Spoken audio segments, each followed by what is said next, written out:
اصحاب کہف کون تھے، ان کی تعداد کتنی تھی، وہ کتنا عرصہ سوتے رہے اور ان کے نام کیا کیا تھے؟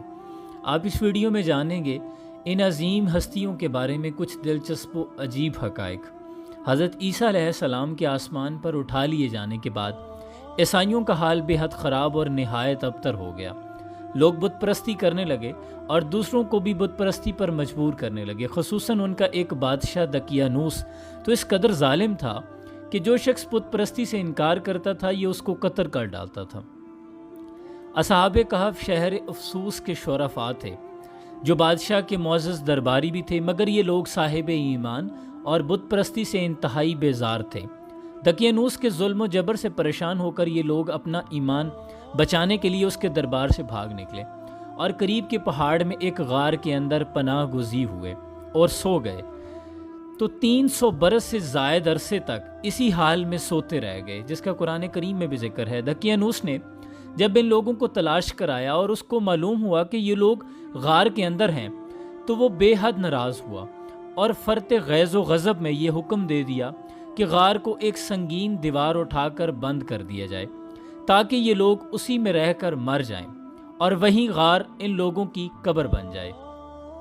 مگر دقیانوس نے جس شخص کے سپرد یہ کام کیا تھا وہ بہت ہی نیک دل اور صاحب ایمان آدمی تھا۔ اس نے اصحاب کہف کے نام، ان کی تعداد اور ان کا پورا واقعہ ایک تختی پر کندہ کر کے تانبے کے صندوق کے اندر رکھ کر دیوار کی بنیاد میں رکھ دیا اور اسی طرح کی ایک تختی شاہی خزانہ میں بھی محفوظ کروا دی۔ کچھ دنوں کے بعد دقیانوس بادشاہ مر گیا اور سلطنتیں بدلتی رہی، یہاں تک کہ ایک نیک دل اور انصاف پرور بادشاہ جس کا نام بیدروس تھا تخت نشین ہوا، جس نے 68 سال تک بہت شان و شوکت کے ساتھ حکومت کی۔ اس کے دور میں مذہبی فرقہ بندی شروع ہو گئی اور بعض لوگ مرنے کے بعد اٹھنے اور قیامت کا انکار کرنے لگے۔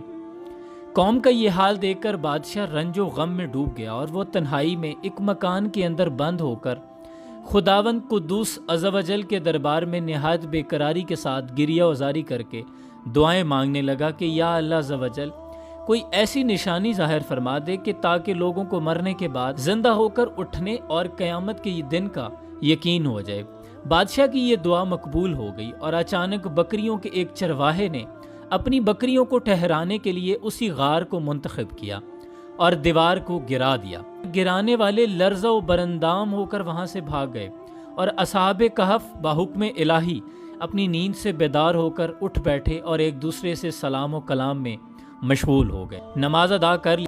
جب ان لوگوں کو بھوک لگی تو ان لوگوں نے اپنے ایک ساتھی یملیخا سے کہا کہ تم بازار جا کر کچھ کھانا لاؤ اور نہایت خاموشی سے یہ بھی معلوم کرو کہ دقیانوس ہم لوگوں کے بارے میں کیا ارادہ رکھتا ہے۔ یملیخا غار سے نکل کر بازار گئے اور یہ دیکھ کر حیران رہ گئے کہ شہر میں ہر طرف اسلام کا چرچا ہے اور لوگ اعلانیہ حضرت عیسیٰ علیہ السلام کا کلمہ پڑھ رہے ہیں۔ یملیخا یہ منظر دیکھ کر محو حیرت ہو گئے کہ الہی یہ ماجرا کیا ہے؟ اس شہر میں تو ایمان و اسلام کا نام لینا بھی جرم تھا، آج یہ انقلاب کہاں سے اور کیوں کر آ گیا؟ پھر یہ ایک نان بائی کی دکان پر کھانا لینے گئے اور دقیانوسی زمانے کا روپیہ دکاندار کو دیا جس کا چلن بند ہو چکا تھا، بلکہ کوئی اس کا سکہ دیکھنے والا بھی باقی نہیں رہ گیا تھا۔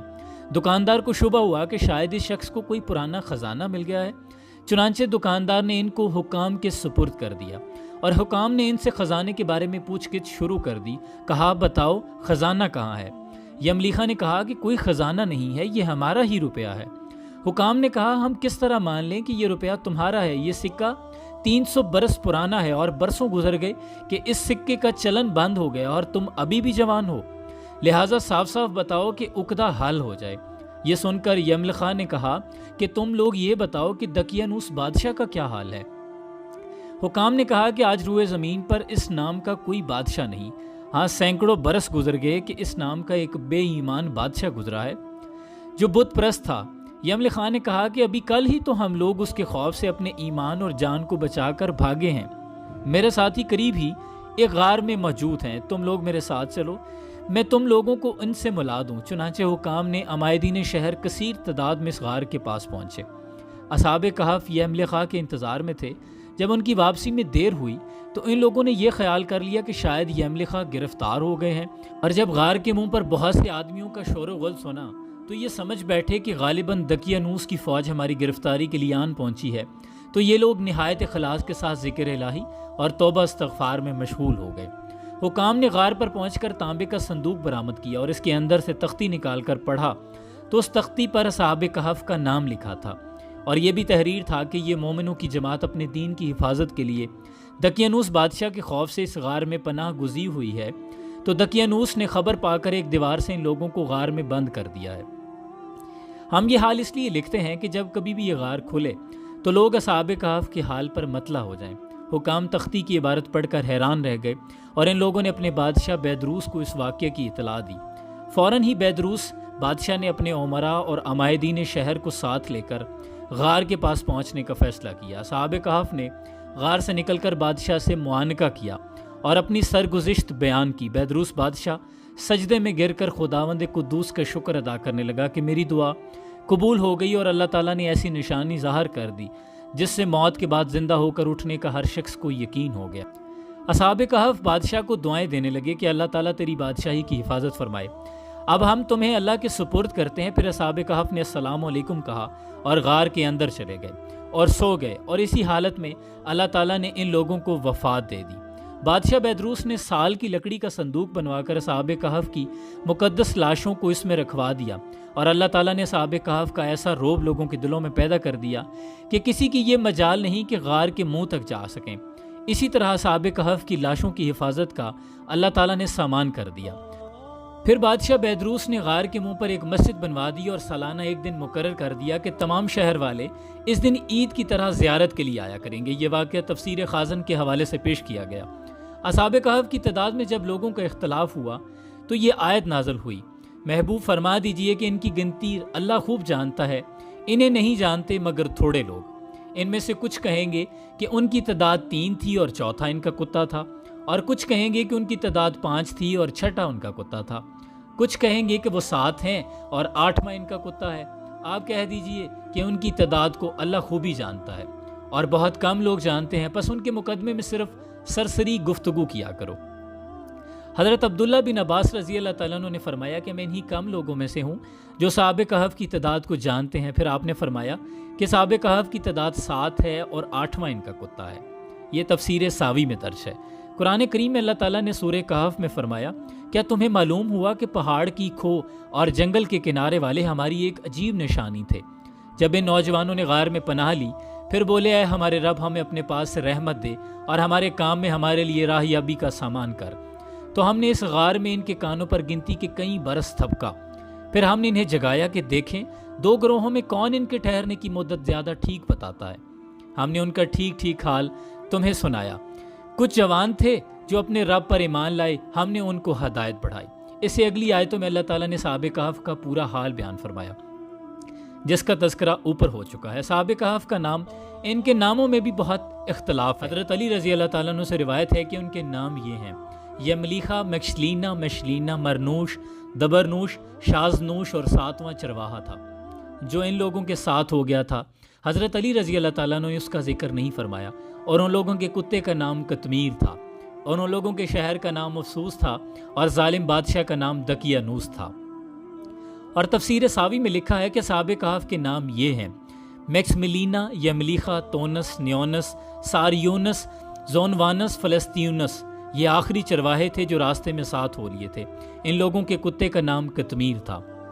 یہاں میں سورہ کہف میں ایک اور پوشیدہ اور روح فرساں حقیقت، دلچسپ حقائق آپ کی خدمت میں گوش گزار کرتا چلوں کہ سورہ کہف میں مذکور اصحاب کہف کا کتا اپنے دونوں بازوں کو پھیلائے کیوں بیٹھا رہا، جیسا کہ قرآن میں اللہ نے ارشاد فرمایا۔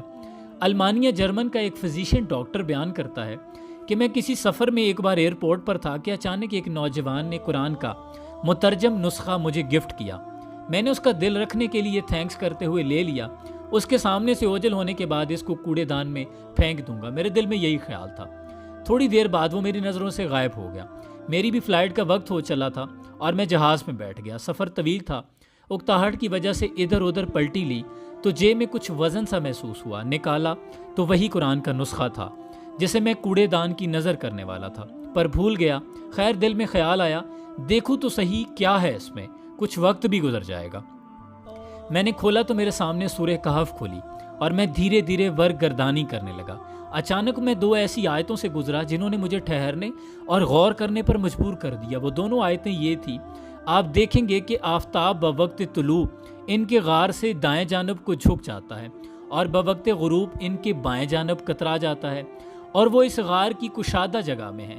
دوسری آیت یہ ہے کہ اور آپ خیال کرتے کہ وہ بیدار ہیں، حالانکہ وہ سوئے ہوئے تھے، خود ہم ہی انہیں دائیں بائیں کروٹ دلایا کرتے تھے، اور ان کا کتا بھی چوکھٹ پر اپنے ہاتھ پھیلائے ہوئے تھا۔ یہ سورہ کہف قرآن کی آیات ہیں۔ ڈاکٹر کہتا ہے کہ ان کا سونا اور کروٹیں لینا سمجھ میں آتا ہے کہ یہ اس لیے ضروری ہیں تاکہ ان کا جسم اگر ایک ہی کروٹ رہیں گے تو خراب ہو جائیں گے اور جسم کو مٹی کے کھا جانے کا خطرہ ہے۔ ڈاکٹر کو اس سے بھی کوئی حیرت نہیں ہوئی، جس میں یہ ہے کہ آپ دیکھیں گے کہ آفتاب بوقت طلوع ان کے غار سے دائیں جانب کو جھک جاتا ہے اور بوقت غروب ان کے بائیں جانب کترا جاتا ہے، اور وہ اس غار کی کشادہ جگہ میں ہیں، کیونکہ سورج غار میں روزانہ داخل ہوتا ہے مگر ڈائریکٹ ان کے جسم پہ روشنی نہیں پڑتی۔ ڈاکٹر کا کہنا ہے کہ علم طب میں یہ بات لکھی ہوئی ہے تاکہ جسم پر بستر کے نشانات نہ پڑیں۔ ضروری ہے کہ کمرہ ہوادار ہو، سورج کی روشنی اس میں آتی جاتی رہے لیکن سیدھی جسم پر نہ پڑے۔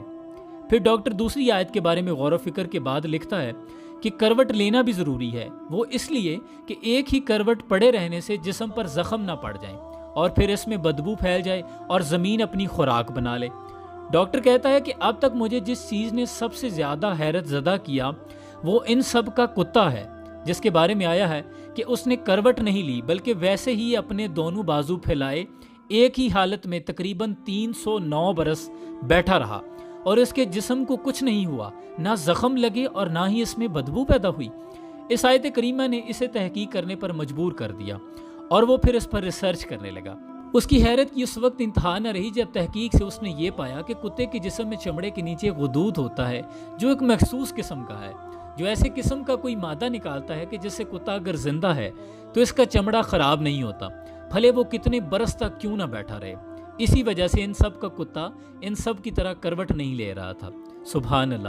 اس معجزاتی آیت کریمہ نے اس ڈاکٹر کو اسلام لانے پر مجبور کر دیا اور وہ مسلمان ہو گیا۔ الحمدللہ! ان ڈاکٹر صاحب نے تو اسلام کو قبول کیا پوری تحقیق کے بعد۔ اب آپ سوچیں کہ ہم میں کتنے لوگ ہیں جو قرآن کریم کو اس طرح پڑھتے ہیں جس طرح کے اس ڈاکٹر نے پڑھا، سمجھا، تحقیق و تدبر کیا، غور و فکر کیا اور ایک بہترین نتیجے پر پہنچا۔ اصحاب کہف کتنے دنوں تک سوتے رہے، اس حوالے سے قرآن کریم میں اللہ نے ارشاد فرمایا تو کفار کہنے لگے کہ ہم 300 برس کے متعلق تو جانتے ہیں کہ اصحاب کہف اتنی مدت تک غار میں رہے، مگر ہم 9 برس کو نہیں جانتے۔ تو حضور اکرم صلی اللہ علیہ وسلم نے ارشاد فرمایا تم لوگ شمسی سال جوڑ رہے ہو، اور قرآن کریم نے قمری سال کے حساب سے مدت بیان کی ہے، اور شمسی سال کے ہر 100 برس میں 3 سال قمری بڑھ جاتے ہیں۔ حضرت سیدنا ابن عمر رضی اللہ تعالیٰ عنہ سے روایت ہے کہ حضور اکرم صلی اللہ علیہ وسلم نے ارشاد فرمایا کہ جو شخص جمعہ کے روز سورہ کہف پڑھے گا اس کے قدم سے آسمان تک نور بلند ہوگا جو قیامت کو اس کے لیے روشن ہوگا، اور ان 2 جمعوں کے درمیان جو گناہ ہوئے بخش دیے جائیں گے۔ اور ایک اور روایت میں ہے کہ جو شخص پر روز جمعہ سورہ کہف پڑھے اس کے لیے دونوں جمعوں کے درمیان نور روشن ہوگا۔ لیکن ضروری ہے کہ پورے تدبر کے ساتھ سورہ کہف کی تلاوت کی جائے اور اس میں کیا حکم ہے اور کیا راز پوشیدہ ہیں، اس کے بعد اللہ کی حمد و ثنا بیان کی جائے۔ امید ہے آپ کو یہ ویڈیو پسند آئی ہوگی۔ اپنا بہت سا خیال رکھیے۔ حیات باقی، ملاقات باقی۔